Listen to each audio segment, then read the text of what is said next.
नरेंद्र मोदी एक जुमलेबाज देश का प्रधानमंत्री है। जब देश में कोई इतिहास लिखा जाएगा तो जब इतिहास लिखने वाला उसकी अच्छाई बुराइयों पाएगा तो देश की जनता के सामने वो एक ही बात लिखेगा, इस देश में सबसे भ्रष्ट निकम्मा आदमी और गंदा आदमी कौन है, तो देश के वो इतिहासकार ये लिखेगा सबसे ज़्यादा नरेंद्र मोदी है। इन्होंने देश को सारा देश बेच दिया, इन्होंने रेलवे इन्हें बेच दिया, LIC ने बेच दिया, नेशनल हाईवे इन्हें बेच दिया, बंदरगाह इन्हें बेच दिए, एयरपोर्ट इन्हें बेच दिए। और जो ये कह रहे हैं भाई 70 साल में कांग्रेस ने क्या करा, ये जो कांग्रेस ने बनाया था नरेंद्र मोदी ने उसी को बेचने का काम किया है। देश में आज तक 10 साल के कार्यकाल में नरेंद्र मोदी ने सुई बनाने तक का कारखाना नहीं लगाया। नमस्कार, एक बार फिर सबका स्वागत है लोक दर्पण न्यूज में। आज हमारी मौजूदगी है दिल्ली के हिमाचल भवन के सामने। ठीक जिस तरह से बीजेपी ने कल 67 सीटों पर हरियाणा विधानसभा के सीट को कैंडिडेट को उतारा है, वहीं मात्र कमजोर वर्ग में 2 ही सीट मिला है। हमारे साथ तमाम ऐसे लोग मौजूद है। मैं बात करूँ, भारतीय जनता पार्टी पूर्ण रूप से मनुवादी पार्टी है जी। ये 2014 में हमारे से धोखा हो गया। नरेंद्र मोदी को जैसे महाभारत में कौरवों और पांडवों का युद्ध हो रहा था, उस समय उसको पिछड़ा के आगे करके शिकंडी का रूप दे करके हमारी वोट ठगने का काम किया। लेकिन इन्होंने ना तो हमारे को 2014 में सीटें दी, फिर 2019 में इन्होंने कहा हाँ हम जाति आधारित, 2018 में राजनाथ सिंह जी ने कहा अगर हमारी 19 में सरकार आ गई तो हम जाति आधारित जनगणना कराएंगे। ये जुमलेबाजों की पार्टी है। और जो लेटेस्ट आज विधानसभा का चुनाव हो रहा है 65 सीट इन्होंने आउट की है, 67 सीटें ने आउट की है बीजेपी की तरफ से होगी, उसमें मात्र केवल 3 सीट हैं। इसका चाल चरित्र चेहरा भारतीय जनता पार्टी का उजागर हो गया। 10 साल में ना इन लोगों ने हमारे निगम बोर्डों के चेयरमैन बनाए, न इन लोगों ने हमारे विधायक और सांसद बनाए। और जो हमारे लोग पार्टी में काम कर रहे थे, जो OBC मोर्चे में जो करणदेव कंबोज है उसको भी टिकट नहीं दी गई। और अन्य और साथी हैं बहुत सारे, एक वहाँ से लंबे समय से तैयारी में था उचाना हल्का से, उचाना हल्का, हाँ वहाँ से उसको चांदीराम जांगड़ा उसको भी टिकट नहीं दी गई। और काफ़ी लोग हमारे तैयारी कर रहे थे, 18-20 आदमी भारतीय जनता पार्टी से टिकट मांग रहे थे। क्या लग रहा है, जातिवाद चल रही है या फिर पैसे की धंधा? ये जातिवाद नहीं चल रहा, जातिवाद तो हजारों साल से भारतीय जनता पार्टी में ब्राह्मणवाद चल रहा है। जिन ब्राह्मणों की संख्या हरियाणा में किसी गांव में पंच बनाने की औकात नहीं, उन लोगों को उन्होंने 9 सीट दी है। ये इस समाज का दुर्भाग्य है। ब्राह्मण हमारे को भका फुसड़ा के हमारी वोट ले देता, जाट और गैर जाट की बात करके ब्राह्मण और बनिया इस देश में हमारा फायदा उठा रहा है।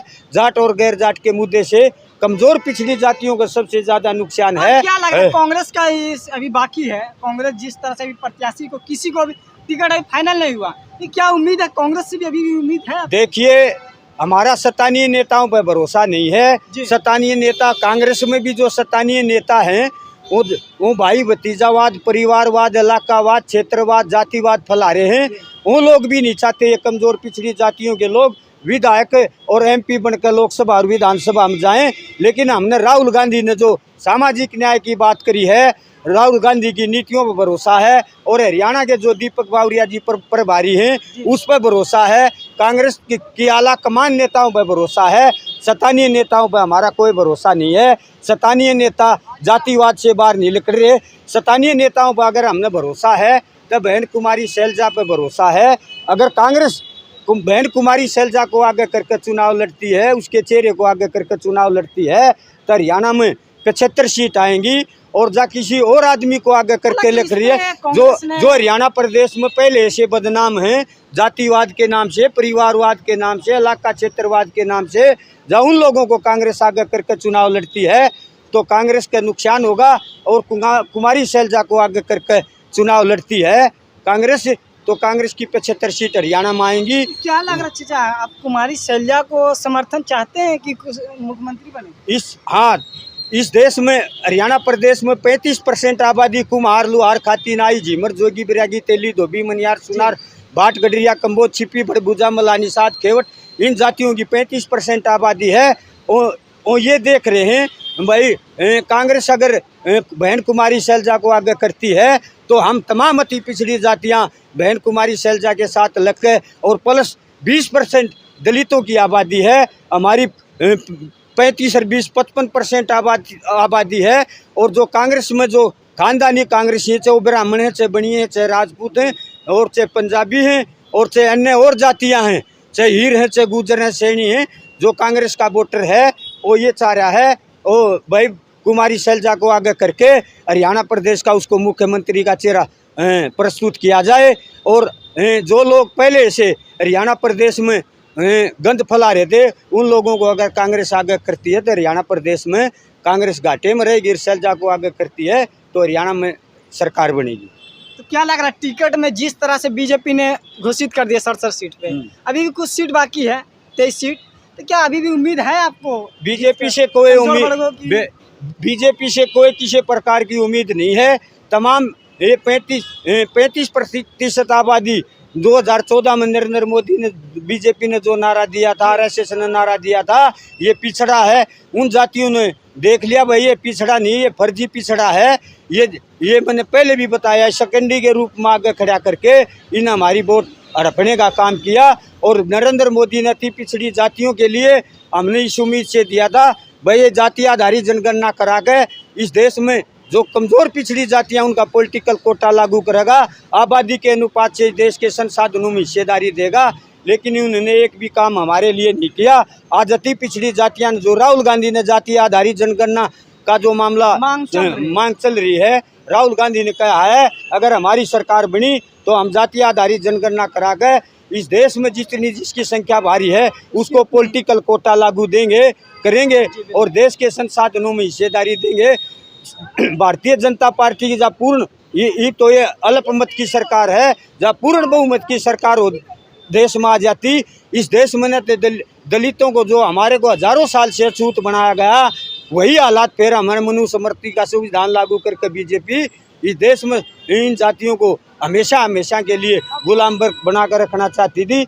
लेकिन राहुल गांधी ने जैसे ही नारा दिया भाई हम जाति आधारित जनगणना कराएंगे और पॉलिटिकल कोटा लागू कराएंगे, तमाम अति पिछड़ी जातियां कांग्रेस की तरफ, जो हमारे दादा परदादा 3 पीढ़ी से कांग्रेसी थे, उन लोगों ने, उनकी जो नस्लें हैं, जो उनके पढ़े लिखे लोग, उन्होंने सोचा भाई अब हम तो कम से कम, जब राहुल गांधी ने जो हमारी पुरानी पार्टी के नेता हैं उन्होंने ये कह दिया हम थारी हिस्सेदारी देंगे, तो सारी जातियां ये बीजेपी छोड़कर कांग्रेस में आ गई। हम भी 32-33 साल से सामाजिक न्याय के लिए लड़ाई लड़ रहे थे और हम तमाम संगठन को, हरियाणा प्रदेश में जो 5 सीट आई हैं कांग्रेस की, ये स्थानीय नेता के किसी के बलबूते पर नहीं आई, ये राहुल गांधी की नीतियों पर ये 5 सीट आई हैं। कदे स्थानीय कोई नेता ने गुमान में मेरे बलबूते पर आई हैं तो वो नेता अपनी भूल है, उस नेता की भूल है। आज वो अलग से चुनाव लड़कर देख ले, और जब लोकसभा में 2 लाख भी वोट ले जाए तो हम राजनीति छोड़ देंगे, क्यों उन लोगों से सब छके हुए हैं।